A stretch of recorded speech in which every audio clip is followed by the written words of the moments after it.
ট্রেনে অনেক সময় যাত্রীদের নিরাপত্তা নিয়ে প্রশ্ন ওঠে, তবে এবার যে ঘটনা ঘটল তা রীতিমতো চমকে দেবার মতো। দুই মহিলা নৃত্যশিল্পীকে মানসিকভাবে হেনস্থা করা এবং তাদের উদ্দেশ্যে খারাপ ভাষা প্রয়োগের অভিযোগ উঠল এক টিকিট পরীক্ষকের বিরুদ্ধে। ঘটনার প্রতিবাদে বিক্ষোভে সামিল হলেন শিল্পীরা। জানা গিয়েছে, দুই নৃত্যশিল্পী রানাঘাটে নাচের স্কুলে যাওয়ার উদ্দেশ্যে উত্তর চব্বিশ পরগনার গোবরডাঙ্গা স্টেশন থেকে টিকিট কেটে ট্রেনে উঠেছিলেন। ভুলবশত ট্রেনের ভেন্ডার কামরায় উঠে পড়েন ওই দুই নৃত্যশিল্পী। এদিকে সাধারণ টিকিট নিয়ে ভেন্ডার কামরায় যাত্রা করার অভিযোগে বনগাঁ স্টেশনে কর্তব্যরত এক টিকিট পরীক্ষক ওই দুই নৃত্যশিল্পীকে 2,500 টাকা করে জরিমানা ধার্য করেন। কিন্তু টাকা দিতে না পারায় ওই টিকিট পরীক্ষক নৃত্যশিল্পীদের একটি ঘরে নিয়ে যান এবং তাদের উদ্দেশ্যে খারাপ ভাষা প্রয়োগ করেন বলে অভিযোগ।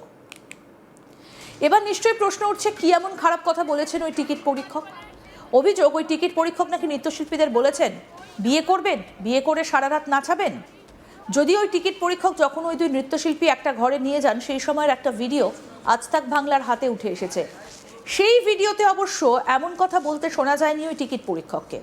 আসুন আগে ওই ভিডিওটা আপনাদের দেখাই, দেখুন। দিয়েছি আরে ভাই পুরো প্ল্যাটফর্ম না, প্ল্যাটফর্ম বিড়ি খাবার নিও না। উনি অন্যজনের সাথে কথা বলছেন। স্যার একটু কথা বলুন। হ্যাঁ বলুন। হ্যালো। হ্যাঁ স্যার, শুনতে পাচ্ছেন আপনি? হ্যাঁ বলুন। বলছি হ্যাঁ বলুন। করার মতো হ্যাঁ করাতে যাবে। আমাদের একটা ডান্স স্কুল আছে, আপনি ওটা আটকে রেখেছেন, ওরা যেতে পারছে না। আর ওরা দৌড়ে ট্রেন ধরেছে বলে ভ্যানগাড়িতে উঠতে হচ্ছে। ম্যাডাম, যেটা আইন আছে সেটা তো আমরা বলবো, যেটা আমরা আইনের হিসাবে তো কাজ করবো না। যেমনি লেডিসে উঠলে 2,500 ফাইন, এমনি ভ্যান্ডারে উঠলে 2,500 টাকা ফাইন, 2,500 5,000 টাকা। আমার কথাটা হ্যাঁ বলুন। আপনি কার থেকে নিচ্ছেন সেটাও আপনাকে বুঝতে হবে। একটা ধরে আপনি বলতে পারেন না যে 2,500 টাকা ফাইন দিন। আমি কাকে বলতে পারি আপনি আমাকে শিখাবেন না, ঠিক আছে? আপনি ডান্স ক্লাস করছেন, ওখানে ডান্স ক্লাস করুন, ঠিক আছে? ননসেন্স। হ্যাঁ দেখো। দেখলেন তো ভিডিওটা। এদিকে এই বিষয়টা জানাজানি হবার পর ওই টিকিট পরীক্ষকের শাস্তির দাবিতে তার ছবি হাতে নিয়ে বনগাঁ জিআরপির সামনে বিক্ষোভ দেখান শতাধিক নৃত্যশিল্পী। লিখিত অভিযোগও দায়ের করা হয়েছে। কি বলছেন ওই নৃত্য শিক্ষক মৃন্ময় সাহা, শুনবো এবার। যে আচরণটা হয়েছে, এটা আমাদের থেকে বড় আমাদের স্কুল এবং আমাদের গার্জিয়ান, আমাদের স্টুডেন্ট প্রত্যেকের এটা তীব্র প্রতিবাদ জানাই। আর এটা এত বড় প্রতিবাদ আমরা জানাবো, এটার আমরা বিচার চাইবো এবং সবসময় চাইবো যাতে উনি কোনো মানুষের সাথে, কোনো মহিলার সঙ্গে, কোনো মানুষের সাথে, ছোট বড় আমি দেখছি না, আমি দেখছি মানুষের মনুষ্যত্ব। সেটা কি হারিয়ে গেছে? একজন টিটি, একজন সরকারি কাজ করা মানুষ, তার কথা একজন টিকিট কেটেছে, ভ্যান্ডারিতে উঠেছে, তাকে বিয়ে করবে, রাত ভরে নাচ দেখবে? এটা কথা? এটা কথা হলো? এটা একটা সরকারি কর্মচারীর কথা?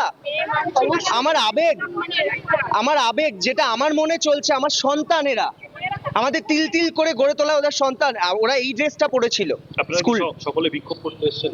একদম বিক্ষোভ করতে এসেছি এবং তীব্র প্রতিবাদ জানাই। অভিযোগ এবং এটা সামাজিক কোনো কথা নয়। উনি ওনার লিমিট ক্রস করেছে।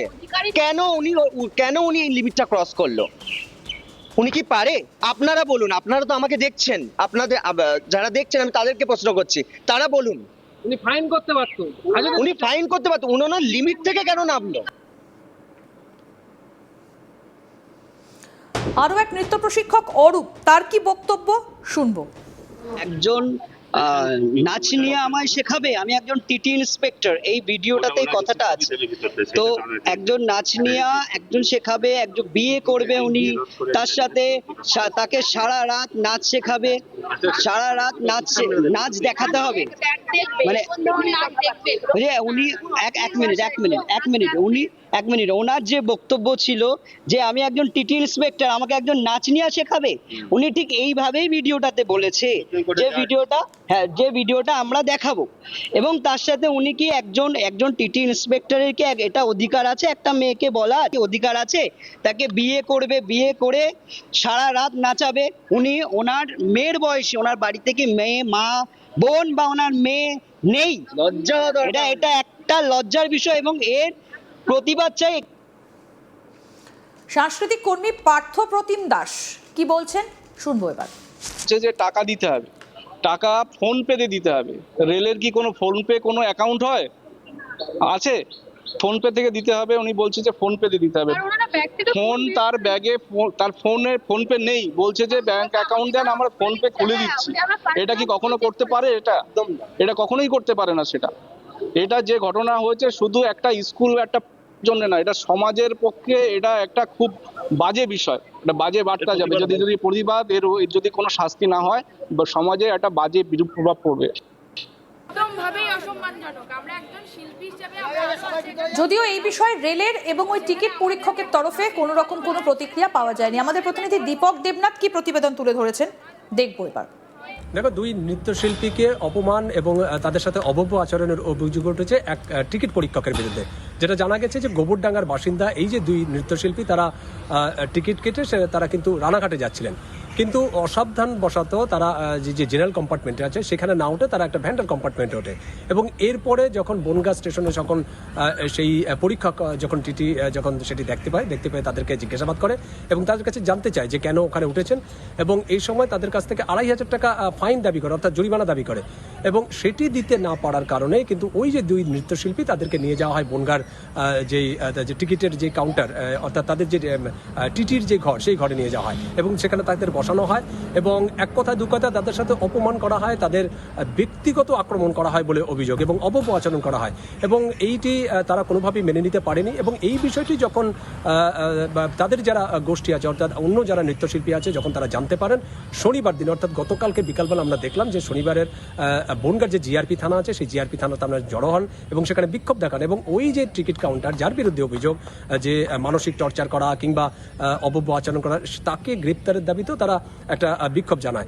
অবশেষে লিখিত অভিযোগ দায়ের করা হয় এবং অভিযোগ পেয়ে ইতিমধ্যে পুলিশ তদন্ত শুরু করেছে। যদিও সেই টিকিট চেকারকে বা টিটিকে গ্রেপ্তার করা হয়েছে কিনা, তাকে ধরা হয়েছে কিনা, এটি এখনো পরিষ্কার নয়, কারণ রেল কর্তৃপক্ষের তরফ থেকে এখনো কিছু জানানো যায়নি।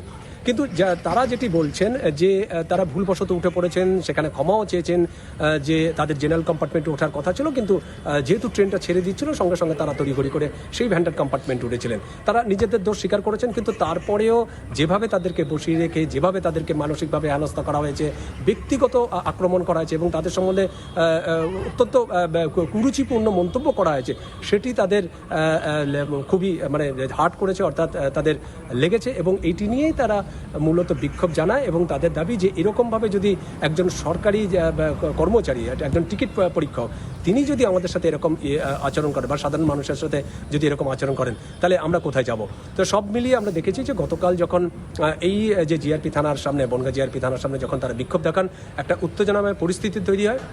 যদিও পুলিশের তরফ থেকে আশ্বাস দেওয়া হয়েছে যে তার বিষয়টি তারা খতিয়ে দেখবেন এবং অভিযুক্ত ব্যক্তি যিনি টিকিট পরীক্ষক, তার বিরুদ্ধে যদি সত্যি অভিযোগ প্রমাণিত হয় তাহলে আইন অনুযায়ী ব্যবস্থা নেওয়া হবে। আরও আপডেট পেতে দেখতে থাকুন আজ তাক বাংলা, সাবস্ক্রাইব করুন।